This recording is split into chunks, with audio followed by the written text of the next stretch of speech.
Vous êtes de quelle origine? Je suis d'origine chinoise-cambodgienne. Chinoise-cambodgienne, quel mélange. Merci. Merci. J'admire.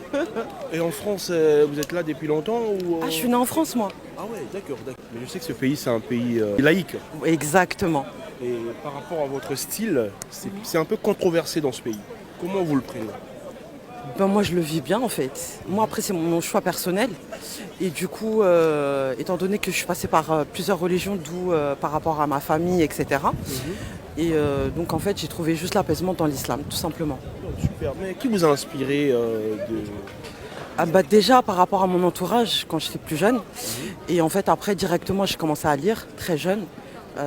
Et puis, dès que j'ai commencé à lire, bah, alhamdoulilah, j'ai eu ma révélation. D'accord. Et avant, vous étiez dans quelle religion? Alors, pendant un moment, j'ai été chrétienne par mon père.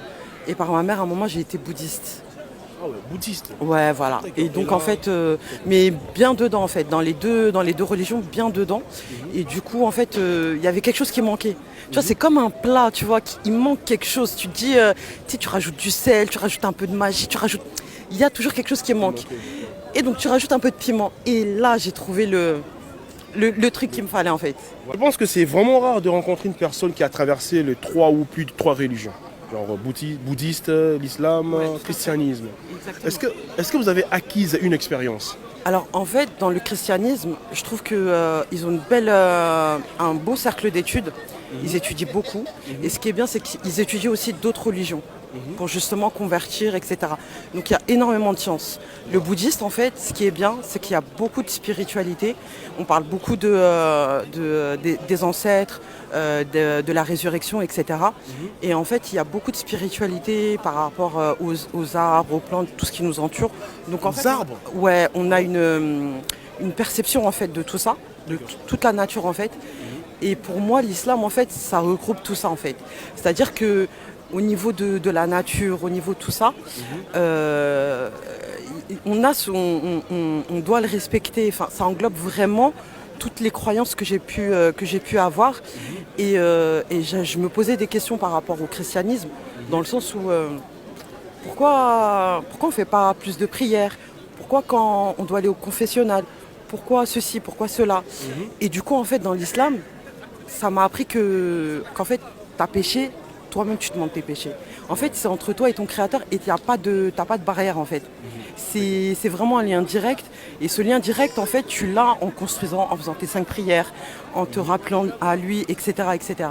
Tout simplement en fait. En gros, hein.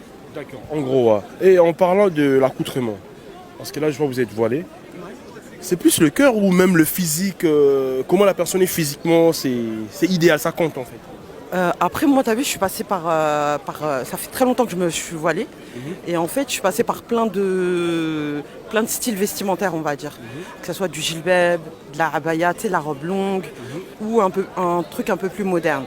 Et c'est vrai qu'en fait, je convertis, t'as tendance à t'oublier. Surtout que moi, tu as vu, je suis d'origine chinoise, cambodgienne. J'oublie un petit peu mes traditions et mes coutumes. Et je m'oublie un petit peu moi, Kim, tu vois. Et donc, en fait, du coup, le fait de m'habiller de façon large, avec mon manteau ou avec un jean large et tout, etc. Du coup, ce qui fait, c'est que je me retrouve. Tu comprends ce que je veux dire? J'arrive à m'épanouir, même à travers mes vêtements, et voilà, tout simplement. Et pour finir, vous avez parlé du bouddhisme, hein, c'est ça? Ouais. D'accord. Là, vous croyez en Dieu, je ne sais pas comment ça se passe. Il y a des gens qui nous regardent, ils ignorent aussi. Qu'est-ce que vous pouvez nous apprendre en vite fait, en parlant du bouddhisme? On croit en Bouddha, toutes les statuettes qu'il y a, que ce soit, il y a plusieurs statuettes. Et en fait, je suis déjà partie en Asie, dans des temples et tout. Et en fait, le truc, c'est que ici aussi, il y a des temples, mais en fait, il faut donner beaucoup d'argent. C'est-à-dire, si tu veux de la prospérité, si tu veux de la fortune, il faut donner beaucoup d'argent. Oh my goodness. Et tu vas faire des offrandes, à des règles.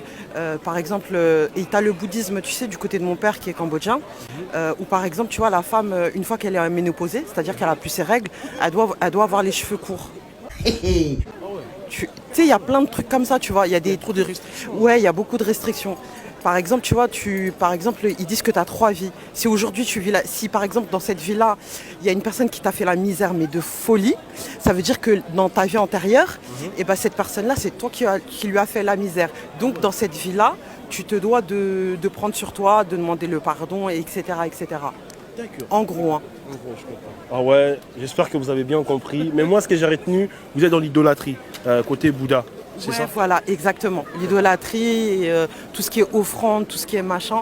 Après, je respecte, c'est vraiment une Mais religion. après, si la de paix. personne n'a pas d'argent, comment ça se passe? Elle n'a pas assez de moyens pour donner et recevoir en échange. C'est comme ça.